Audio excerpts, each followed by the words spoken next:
So I'm Tonya Edwards. I work with the Transition Society, the Comox Valley Transition Society. I wear many different hats with them. I work as a recovery worker at Amethyst House, crisis intervention worker at Lily House. I facilitate drop-in down at the downtown office, which is the Tuesday Women's Lunch, and I am a facilitator here at Connect.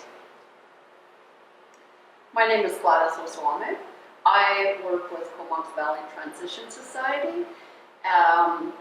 Tonya and I work side by side quite a bit, and I really enjoy working with her. I work at the drop-in at Comox Valley Transition Society as well, Women Drop-In Lunch. I co-facilitate that. I work at the library with Tonya and facilitate as well too at the library. I also have another hat. I work as Aboriginal outreach worker. Work mostly with Aboriginal, but I don't limit myself to working with just Aboriginal. And I also work at Lily House as well too, as a crisis intervention support worker. So Connect was developed about a year ago in partnership with the Homeless Coalition, Transition Society, WACHE, AVI, and our big funder is United Way. And it was developed as the library staff and manager were seeing a population of people that were utilizing the library but not accessing services at the library. So there, I think, came a point where it was there was a couple choices of providing some programming that the population of people would access, or asking them to leave the library. So instead of asking them to leave what is, considered to be a safe, warm place for people, they decided to offer programming. And that's where Connect came in. So at Connect, we are very relaxed. Everyone is welcome, all walks of life, classes of people. However, marginalized populations are the ones who most attend our groups.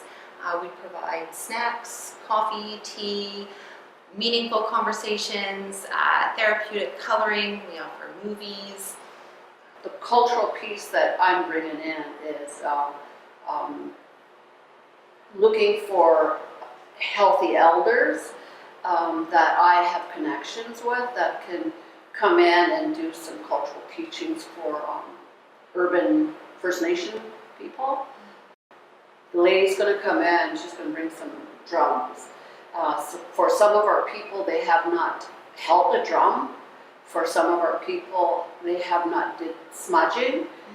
And some have not even made any connection, period, due to the 60s scoop, which is coming out quite a bit, to even recognize that they're part of their heritage.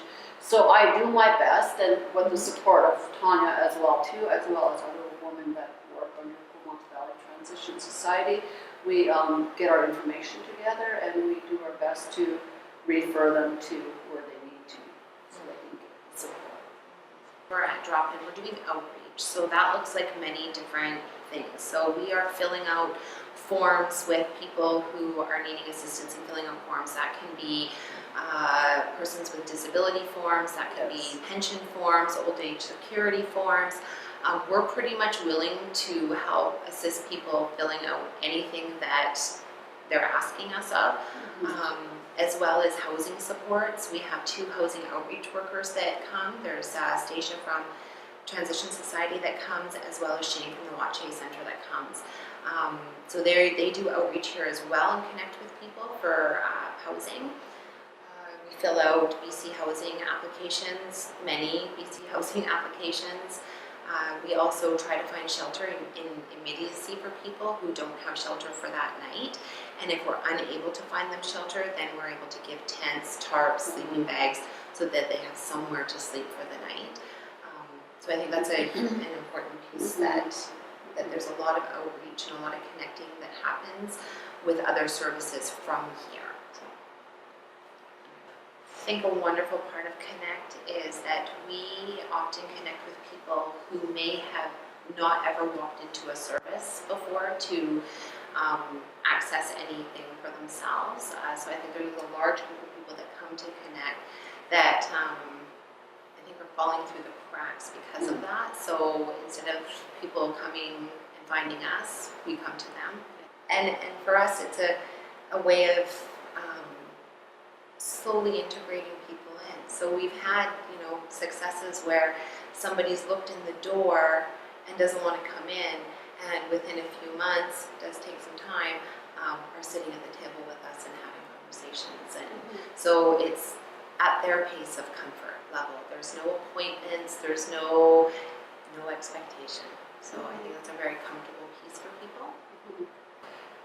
One Sunday when I was here on my own, there was a mother and a daughter that had nowhere to go. Their funding for social services, crisis funding, ran out that day.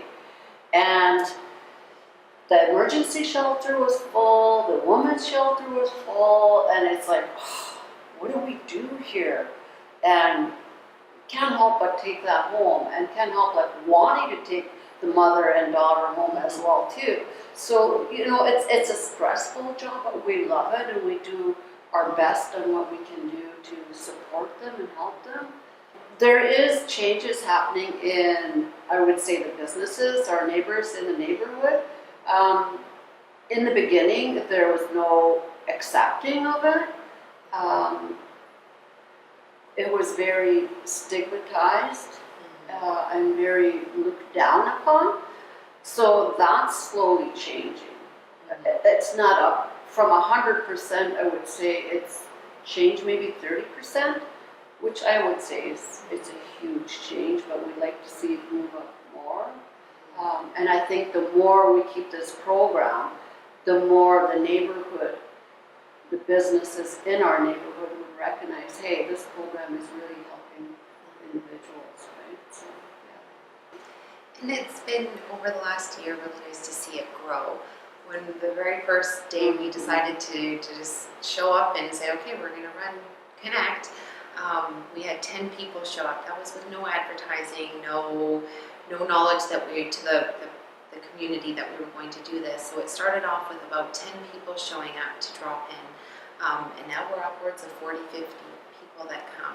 So the need is there, and it's proven itself over the last year of how consistent it has been and how it continues to grow each week that we come. I think that there's a feeling of belonging, a huge feeling of belonging, a place that is theirs, that they can come in and it feels like home. We're a huge extended family, I always say. You can't help but become that part of that extended family. So there's a welcoming that is here at the library. I think the staff and the population of people that attend our drop-in have also connected as well. So it's not the us and them, it's the, hey, we're here for Connect, and it's that feeling of belonging somewhere.